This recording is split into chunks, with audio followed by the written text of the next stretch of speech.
और चलिए आपको सीधे लिए चलते हैं पटना, जहां पर मुख्यमंत्री नीतीश कुमार क्या कुछ कह रहे हैं, सुनते हैं।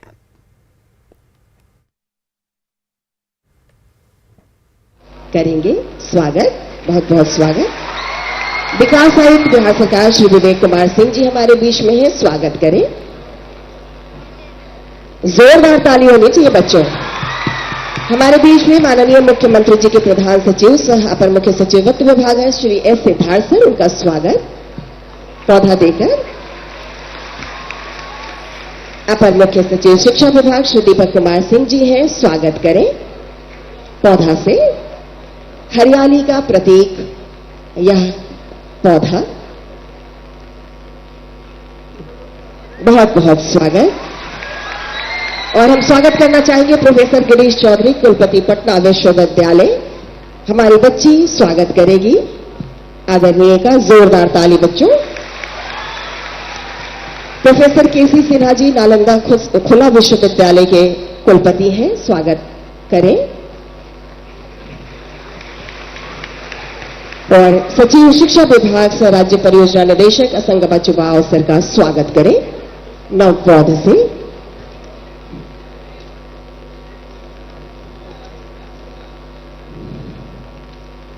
और बच्चों एक बार जोरदार तालियों से सभी अतिथि वृंद का स्वागत, अभिनंदन, बहुत बहुत स्वागत, अभिनंदन। और आइए क्षमा रोशन करने के लिए हम माननीय मुख्यमंत्री जी से और मंचासीन सभी अतिथि वृंद से अनुरोध करते हैं कि क्षमा रोशन कर इस समारोह का आगाज करें। मौलाना अबुल कलाम आजाद भारत रत्न, सोचिए ऐसे व्यक्तित्व। और भारत, हमारे बिहार ने सबसे पहले शिक्षा दिवस के रूप में उनकी जयंती को मनाने का संकल्प लिया और उसी संकल्प के तहत प्रतिवर्ष हम उनकी जयंती को शिक्षा दिवस के रूप में मनाते हैं। माननीय मुख्यमंत्री जी क्षमा रोशन कर रहे हैं। सर्वे भवन्तु सुखिनः, सर्वे सन्तु निरामया, सर्वे भद्राणि पश्यन्तु, मा कश्चित् दुर्भाग् भवेत्। और सभी सुखी हो, सभी रोग मुक्त रहें, सभी मंगलमय के साक्षी बने और किसी को भी दुख का भागी न बनना पड़े। दीपक इसलिए वंदनीय है क्योंकि वह दूसरों के लिए जलता है, दूसरों से नहीं जलता। तो क्षमा रोशन कर रहे हैं हमारे माननीय और आदरणीय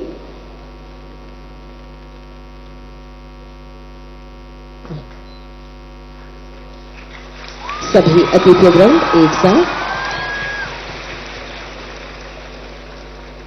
और अब अनुरोध करते हैं कि मौलाना अबुल कलाम आजाद के चित्र पर आप पुष्प अर्पित करें। जी हाँ, इस्लाम के अनन्य अध्येता, संवादों के बादशाह, महान विचारक, सच्चे राष्ट्रभक्त, भारतीय नेशनल कांग्रेस के सबसे कम उम्र के प्रेसिडेंट, स्वतंत्र भारत के प्रथम शिक्षा मंत्री, 11 वर्षों तक राष्ट्र की शिक्षा नीति का मार्गदर्शन करने वाले, सांप्रदायिक सद्भाव के अथक सिपाही, जीवन और धर्म के संकीर्ण बंधन से अलग वह रत्न जिनके प्रति श्रद्धा के फूल निवेदित किए जा रहे हैं, माननीय मुख्यमंत्री जी के द्वारा और साथ ही साथ हमारे अन्य अतिथि वृंद के द्वारा। और पुनः अनुरोध कि कृपया आप सब आसन ग्रहण करें। सभी माननीय और आदरणीय से हमारा अनुरोध है कि आसन ग्रहण करें। और आइए पुष्प अर्पण के पश्चात बिहार राज्य गीत के लिए हम सब अपनी जगह पर अपने राज्य के सम्मान में खड़े हो जाएं। आप सभी से अनुरोध है कि अपने राज्य के सम्मान में बिहार राज्य गीत के लिए हम सब खड़े हो जाएं। आप सब अपनी जगह पर खड़े हो। किलकारी के बच्चे बिहार राज्य गीत लेकर हमारे बीच उपस्थित हुए हैं।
शाह तू कुंवर सिंह बलिदानी है, तू बापू की है कर्म भूमि, धरती का नंदन वन बिहार।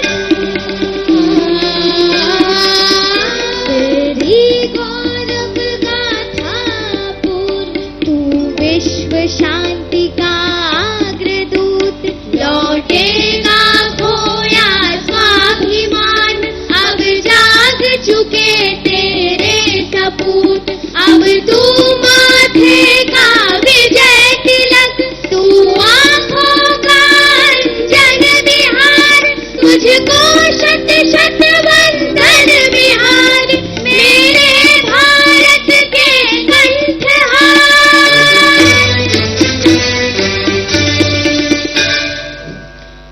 कृपया सभी आसन ग्रहण करें। तुझको शत शत वंदन बिहार, मेरे भारत के कंठहार। और आइए अब हम अनुरोध करना चाहेंगे मंच से स्वागत संबोधन के लिए अपर मुख्य सचिव शिक्षा विभाग श्री दीपक कुमार सिंह जी, हम अनुरोध करते हैं कि अपने शब्दों में सभी का स्वागत करें। मौलाना अबुल कलाम आजाद के जन्म दिवस पर अवसर पर आयोजित शिक्षा दिवस 2022 के इस कार्यक्रम में जो बिहार राज्य में 15 वर्ष पहले वर्ष 2007 में शुरू किया गया था, इस महत्वपूर्ण वार्षिक कार्यक्रम में हम अपने कार्यक्रम के मुख्य अतिथि माननीय मुख्यमंत्री बिहार श्री नीतीश कुमार जी का हार्दिक स्वागत करते हैं। अपने इस कार्यक्रम में हम माननीय वित्त मंत्री श्री विजय कुमार चौधरी जी, कार्यक्रम की अध्यक्षता कर रहे माननीय शिक्षा मंत्री जी प्रोफेसर चंद्रशेखर जी का हार्दिक स्वागत करते हैं। साथ ही विकास आयुक्त महोदय का श्री विवेक कुमार सिंह जी का हम अपने इस कार्यक्रम में स्वागत करते हैं। हमारे साथ पटना विश्वविद्यालय के कुलपति प्रोफेसर गिरीश कुमार चौधरी जी और नालंदा ओपन यूनिवर्सिटी के कुलपति प्रोफेसर केसी सिन्हा साहब, जो विख्यात शिक्षाविद भी हैं और मैथमेटिशियन के रूप में जाने जाते हैं, उनका भी हम आज शिक्षा दिवस के कार्यक्रम में स्वागत करते हैं। असंगवा चुबा और स्टेट प्रोजेक्ट डायरेक्टर बीईपी, यहाँ उपस्थित हमारे शिक्षा विभाग के सभी वरीय पदाधिकारीगण, सभी माननीय अतिथिगण जो हमारे इस कार्यक्रम में आए हैं, और प्यारे बच्चों, इस शिक्षा दिवस के कार्यक्रम में हम आप सभी का शिक्षा विभाग की ओर से स्वागत करते हैं। माननीय प्रथम चरण का जब कार्यक्रम समाप्त होने के बाद बच्चों के लिए कुछ सांस्कृतिक कार्यक्रम भी रखे गए हैं जो आपको बेहद पसंद आएंगे। हमारा अनुरोध है आप सभी से कि कृपया शांति बनाए रखें और शांति के साथ इस कार्यक्रम में भाग लें। हम पुनः एक बार सभी का स्वागत करते हैं। धन्यवाद। जय हिंद। बहुत बहुत आभार, धन्यवाद। अपर मुख्य सचिव शिक्षा विभाग श्री दीपक कुमार सिंह जी। और आइए अब हम अनुरोध करेंगे शुभारंभ हेतु। आज कुछ ऐप शुभारंभ है, पुस्तक विमोचन है और मार्गदर्शिका का विमोचन है। सर्वप्रथम हम आग्रह करेंगे माननीय मुख्यमंत्री जी से कि बेस्ट यानी बिहार ईजी स्कूल क्या टीम जो है इसका कि आज माननीय मुख्यमंत्री जी रिमोट के माध्यम से शुभारंभ कर रहे हैं। जियो सेंसिंग सिस्टम सपोर्टेड ऐप है ये, जिसके माध्यम से विद्यालय की सभी गतिविधियों का अनुश्रवण किया जाएगा।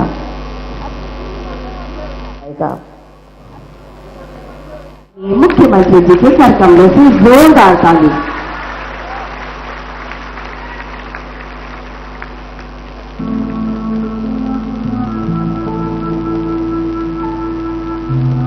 बेस्ट प्लस ऐप की विशेषताएं। डिजिटल तकनीक मोबाइल फोन के उपयोग के माध्यम से सभी विद्यालयों का रियल टाइम अनुश्रवण। ये ऐप एक geo fencing system supportive app है एवं अनुश्रवण करने वाले पदाधिकारियों को विद्यालय से 500 मीटर की परिधि में रहना आवश्यक होगा।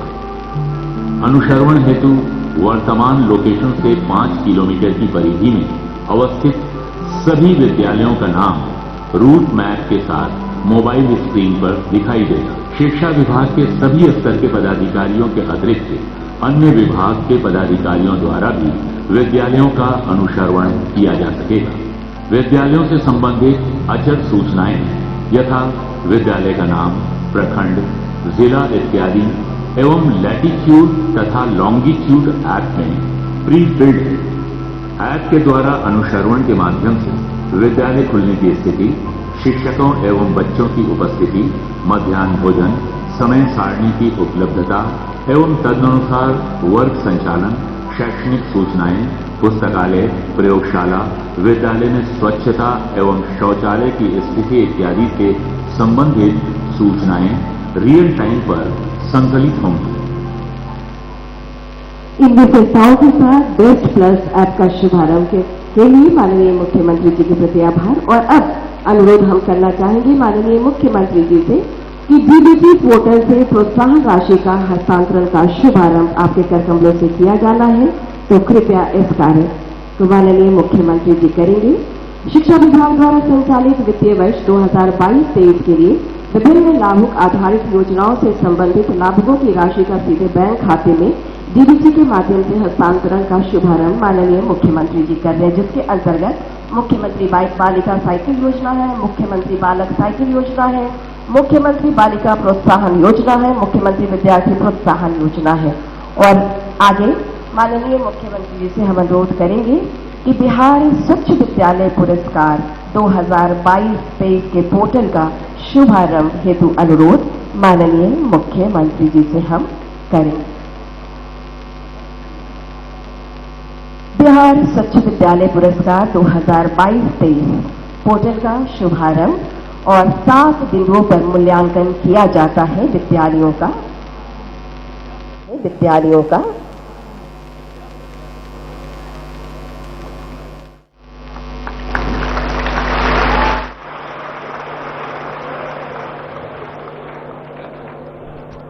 ये तमाम कार्य माननीय मुख्यमंत्री जी के द्वारा किए जा रहे हैं और अपनी विशेषताओं के साथ बिहार स्वच्छ विद्यालय पुरस्कार आ रहे हैं। आइए इसकी विशेषताओं को देखें।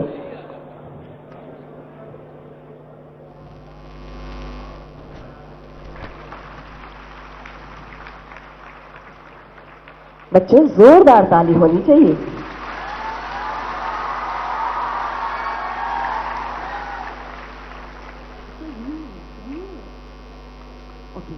और आइए विमोचन हेतु हम अनुरोध करना चाहेंगे सफाई की बेहतर बिहार सुविधाओं स्वच्छ हेतु विद्यालय पुरस्कार शिक्षकों, बच्चों एवं 2022 अभिभावकों के बीच जागरूकता लाने एवं उनमें प्रतिस्पर्धा की भावना विकसित करने के लिए बिहार शिक्षा परियोजना परिषद विद्यालय पुरस्कार की शुरुआत बिहार स्वच्छ विद्यालय पुरस्कार की शुरुआत वर्ष 2021 में की गई। वर्ष 2021-22 में राज्य के 26 विद्यालयों को उल्लेखनीय प्रदर्शन हेतु राज्य स्तरीय बिहार स्वच्छ विद्यालय पुरस्कार से सम्मानित किया गया था।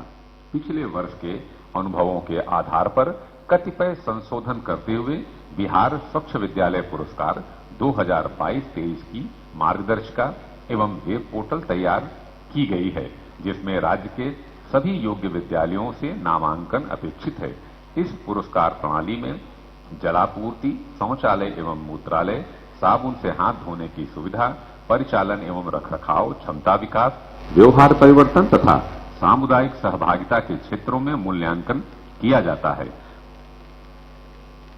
एक बार जोरदार ताली होनी चाहिए। और अब आइए माननीय मुख्यमंत्री जी से पुनः हम अनुरोध करेंगे कि डॉक्टर मनेंद्र कुमार और डॉक्टर रेखा कुमारी, निदेशक उच्च शिक्षा द्वारा लिखित पुस्तक का विमोचन करने हेतु the basics of animal behaviour, और ये पुस्तक लिखित है निदेशक उच्च शिक्षा यूनिवर्सिटी प्रोफेसर जंतु विज्ञान इन कॉलेज पटना डॉक्टर रेखा कुमारी और doctor Manendra Kumar, retired professor और हेड जंतु विज्ञान Muzaffarpur, dean faculty of science and director academic staff college Bihar university Muzaffarpur.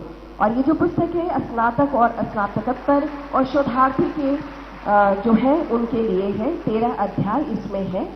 तो आज के दिन इसका माननीय मुख्यमंत्री जी ने और अन्य अतिथि वृंद ने विमोचन किया। और आइए अब हम अनुरोध करना चाहेंगे माननीय मुख्यमंत्री जी से कि बैगलेस सुरक्षित शनिवार मार्गदर्शिका का विमोचन आप अपने कर कमलों से करेंगे। बैगलेस सुरक्षित शनिवार का विमोचन माननीय मुख्यमंत्री जी और साथ ही साथ मंचासीन सभी अतिथि वृंद से हमारा अनुरोध।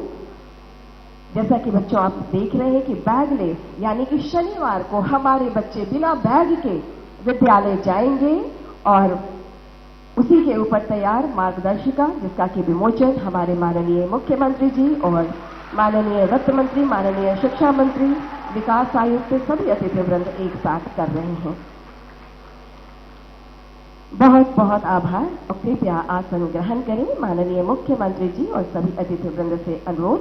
और आइए बैगलेस सुरक्षित शनिवार अर्थात शनिवार को बिना बैग के बच्चे विभिन्न प्रकार की विधाओं को सीखेंगे, जानेंगे, खेलेंगे, कूदेंगे और इसी पर आधारित एक छोटा सा वीडियो क्लिप हम सब देखेंगे।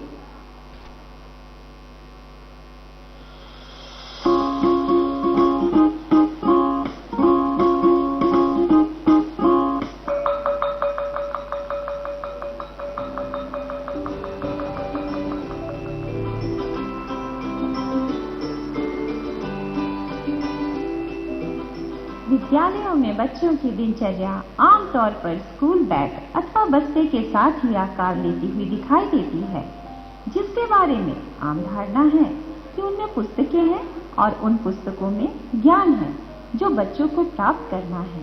पर बस्ते के बोझ से, उसके दबाव से परे सीखने सिखाने बहुत कुछ अलग और नया करने का निरंतर प्रयास है बैगलेस सुरक्षित शनिवार, जहां बच्चे अपने घर की दुनिया से लेकर स्कूल परिसर के हर पहलू से कुछ अनुभव कर अभिव्यक्त करने को बेताब होंगे। किताबों की दुनिया को थोड़ा करके थोड़ा आजमा के सीखेंगे, पर सीखेंगे जरूर।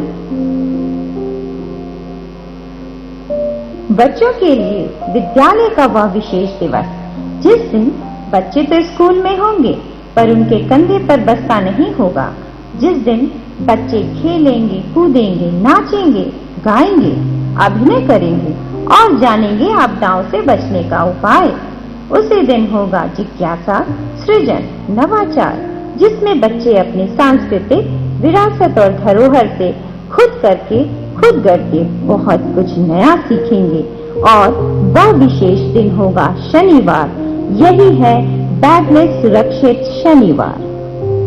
बैगलेस सुरक्षित शनिवार कार्यक्रम कक्षा 1 से 8वीं तक के सभी छात्र छात्राओं के लिए अनिवार्य है। किसी भी गतिविधि की विस्तृत जानकारी के लिए QR कोड एवं शॉर्ट वीडियो भी उपलब्ध कराया जा रहा है। तो आइए मिलकर बनाए बच्चों का नया संसार बैगलेस सुरक्षित शनिवार, क्योंकि होगा हर शनिवार एक रोचक नवाचार। बच्चों का नया संसार बैगलेस सुरक्षित शनिवार, हमारे बच्चे आनंद उठाएंगे। शिक्षा विभाग की विशेष पहल। और अब आइए 20 अक्टूबर 2022 को बिहार के कोने कोने में यह चर्चा का विषय था कि बिहार के सरकारी विद्यालयों में कुछ तो अलग हो रहा है। यह अलग था शिक्षक अभिभावक संगोष्ठी। 38 जिलों के 70,000 विद्यालयों में 10 लाख से अधिक अभिभावक माता पिता ने भाग लिया और खास बात ये थी कि इसमें सबसे अधिक माताएं थे। तो आइए इसी पर आधारित एक लघु फिल्म हम सब देखें, शिक्षक अभिभावक संगोष्ठी पर आधारित। उठ जाओ तुम, आगे बढ़ो, दूर हो जाएगा अब अंधियारा, पूर्ण बनेगा बिहार हमारा। 20 अक्टूबर 2022 को बिहार में बुनियादी साक्षरता एवं संख्या ज्ञान के लक्ष्यों को प्राप्त करने एवं बच्चों की पढ़ाई में माता पिता की भागीदारी को बढ़ावा देने के लिए राज्य के लगभग 69,243 सरकारी विद्यालयों में अभिभावक शिक्षक संगोष्ठी के आयोजन की एक अनूठी पहल की गई।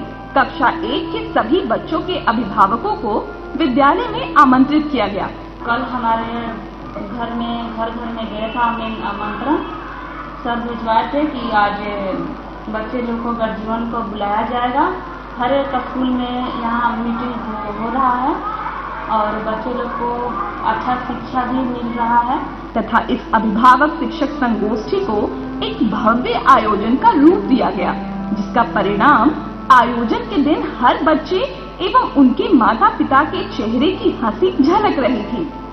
ऐसा होते रहे तो आओ अच्छा के बात है। सबके बाल बच्चा है, पोता पोती है, नाती नाती दूर होगा, अकल होगा, पढ़ेगा लिखेगा, आगे बढ़ेगा। कार्यक्रम के दिन लगभग 14 लाख अभिभावकों ने विद्यालय के इस आयोजन में बढ़ चढ़कर हिस्सा लिया।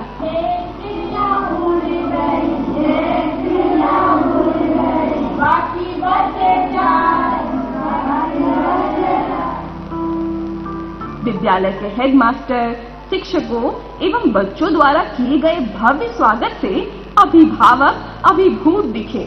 उन्होंने विद्यालय में काफी समय व्यतीत किया एवं पूरे हर्षोल्लास के साथ विद्यालय का भ्रमण किया। बच्चों द्वारा प्रदर्शित शहद गतिविधि का भी आनंद लिया तथा विद्यालय में उपलब्ध TLM किट, पुस्तकालय पुस्तक, शैक्षणिक वातावरण को बेहतर करने के लिए किए जा रहे प्रयास एवं नवाचार इत्यादि को देखा। मेरा नाम राधेश्याम सिंह हुआ, मैं गंगाधर का निवासी हूँ। हमारे 3 बच्चे केपी मिडिल स्कूल गंगाधर में पढ़ते हैं। पहला बच्चा पहला क्लास में है, दूसरा 4th में, तीसरा 5 में।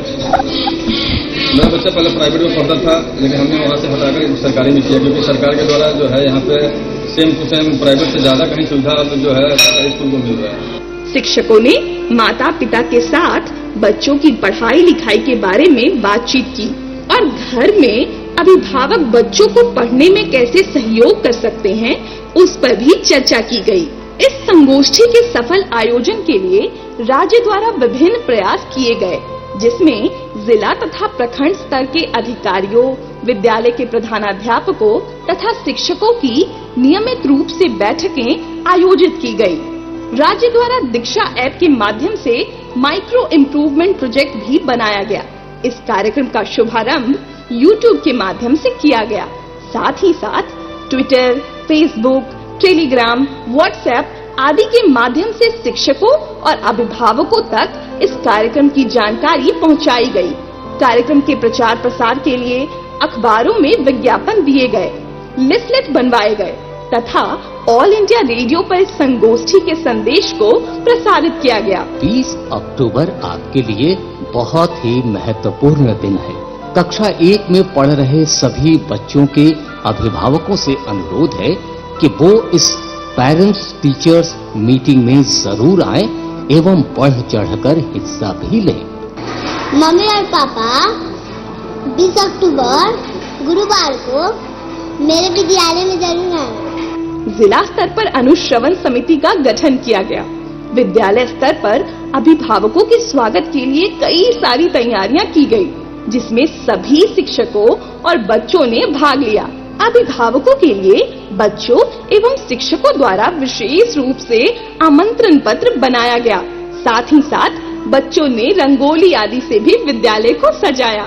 इस तरह से अभिभावक शिक्षक संगोष्ठी का सफल आयोजन पूरे राज्य में हुआ और भविष्य में इस तरह का आयोजन निरंतर रूप से होता रहेगा।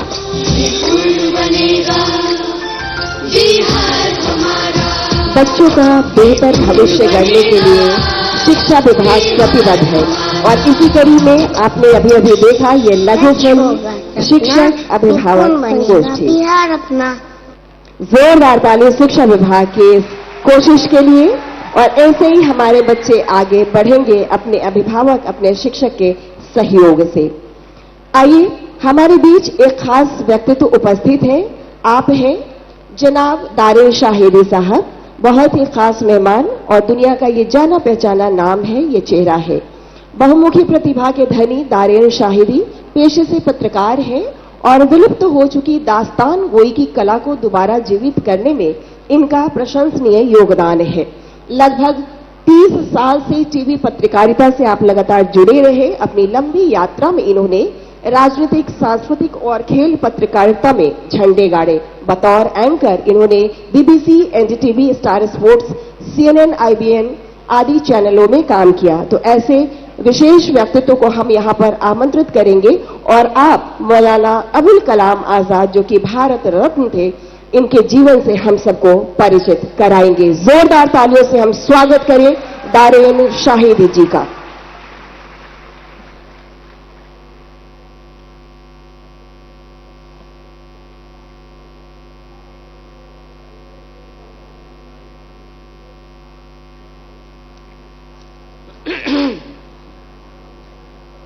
आदरणीय मुख्यमंत्री महोदय, मंच पर बैठे सभी गणमान्य अतिथिगण और सभा में मौजूद दर्शक और प्यारे प्यारे बच्चों, देश के पहले शिक्षा मंत्री मौलाना अबुल कलाम आजाद को शत शत नमन।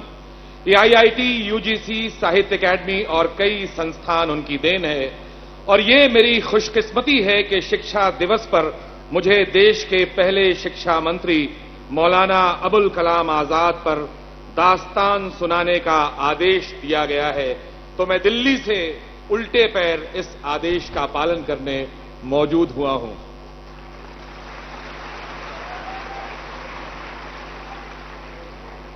तो असल दास्तान तो थोड़ी देर बाद होगी, उसकी वानगी मैं पेश करना चाहूंगा कि करूं पहले तौहीद यज़्दा रकम, झुका इसके सजदे में अव्वल कलम, सरे लौह पर रख बयाजे जबी, कहा दूसरा कोई तुझसा नहीं। इस पर वाह वाह करना होता है। तो इब्तिदाए दास्तान यूं है कि हम उस देश के खुशकिस्मत बाशिंदे हैं कि जिस देश के पहले शिक्षा मंत्री मौलाना अबुल कलाम आजाद थे। 1888 में मक्का में जन्मे, कलकत्ता को कर्म भूमि बनाया। 11, 12 या 13 बरस की उम्र में अपने से दुगनी उम्र के लड़कों को पढ़ाने लगे। इस तरह की विद्वता हासिल की छुटपन में, लड़कपन में।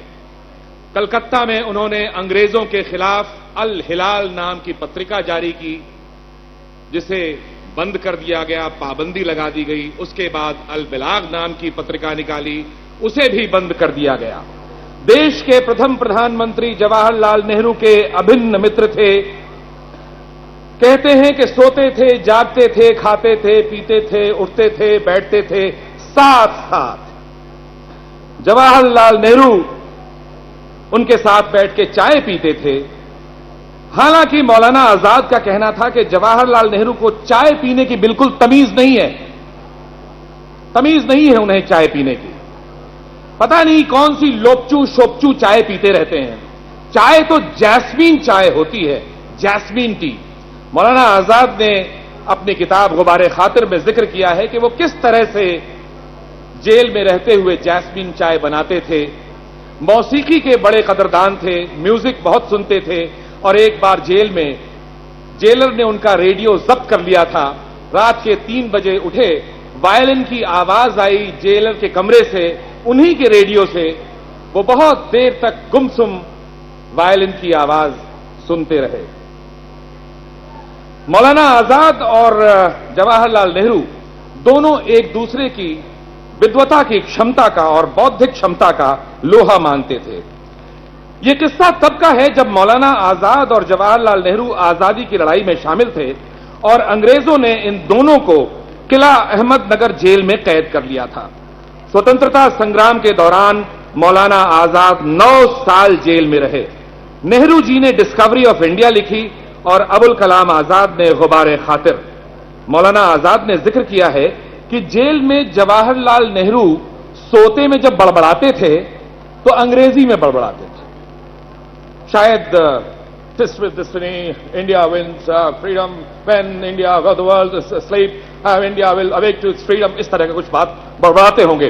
बहरहाल उन्होंने बड़े मजे से उस बात का जिक्र किया है कि किस तरह से जवाहरलाल नेहरू जब सोते थे और बड़बड़ाते थे तो अंग्रेजी में बड़बड़ाते थे। इधर मौलाना उर्दू जबरदस्त सीख चुके थे। बचपन से अरबी सीखी थी और बोलते थे, उर्दू बाद में सीखी। लेकिन जब सीख ली तो ऐसी सीखी कि लोग कहते हैं कि उनकी उर्दू जिन्नाती उर्दू है, समझना बड़ा मुश्किल है। तो उसकी एक वानगी मैं पेश करूंगा। भाषा पर ऐसी जबरदस्त पकड़ थी कि कहा जाता है कि अबुल कलाम आजाद की नस्र यानी प्रोज बड़े बड़े शायरों की पोएट्री को भी फेल कर दे। अपनी बायोग्राफी इंडिया विन्स फ्रीडम के प्रीफेस में मौलाना आजाद लिखते हैं कि उन्होंने किस तरह से उर्दू सीखी। उन्होंने जिक्र किया है इंडिया विन्स फ्रीडम के प्रीफेस में कि उन्होंने बाइबल खरीदी। उन्होंने बाइबल खरीदी अलग अलग भाषाओं में, अंग्रेजी में, फारसी में और उर्दू में, और तीनों बाइबल को एक साथ रख करके पढ़ते थे और इस तरह से उन्होंने लिखा है कि भाषा सीखने में उन्हें सहूलियत होती थी। उर्दू की बानगी देखिए कि उन्होंने पाकिस्तान के बारे में कहा था कि पाकिस्तान को बनना नहीं चाहिए। वो पाकिस्तान के खिलाफ थे, पाकिस्तान बनने के खिलाफ थे, भारत विभाजन के खिलाफ थे और मुस्लिम लीग के सख्त खिलाफ थे।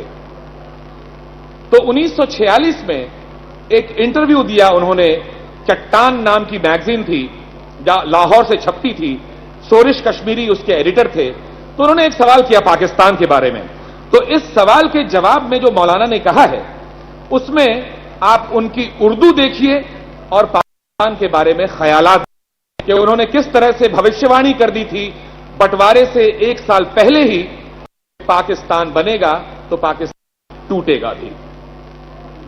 अब उनकी उर्दू सुनिए, समझ में ना आए तो कोई बात नहीं, ध्वनि और लय लिया जा सकता है अगर अच्छी भाषा बोल। खुदा न खास्ता मशरिकी पाकिस्तान अलग हो गया और मगरिबी पाकिस्तान तजादात और तसामुदात का मजमुआ बन जाएगा, पंजाबी, सिंधी, सरहदी और बलूची इख्तलाफात और सवालात पैदा किए गए तो पाकिस्तान ज़हनी इंतशार और आलमी मफाद का अमाजगाह बन जाएगा।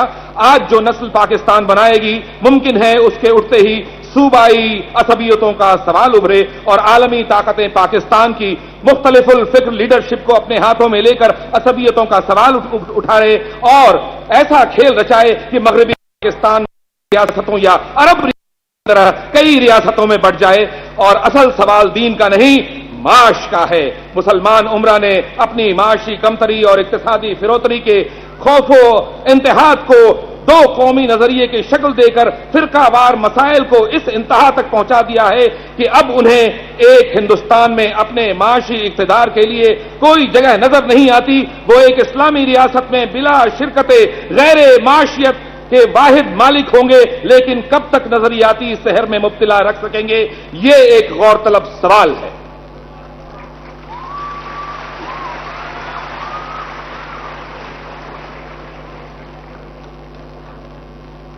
शिक्षा दिवस के इस मौके पर मौलाना की शिक्षा को याद करना जरूरी है। और वो शिक्षा क्या थी? शिक्षा ये थी कि धर्म दीवार खड़ी करने के लिए नहीं है, धर्म पुल बनाने का काम करता है।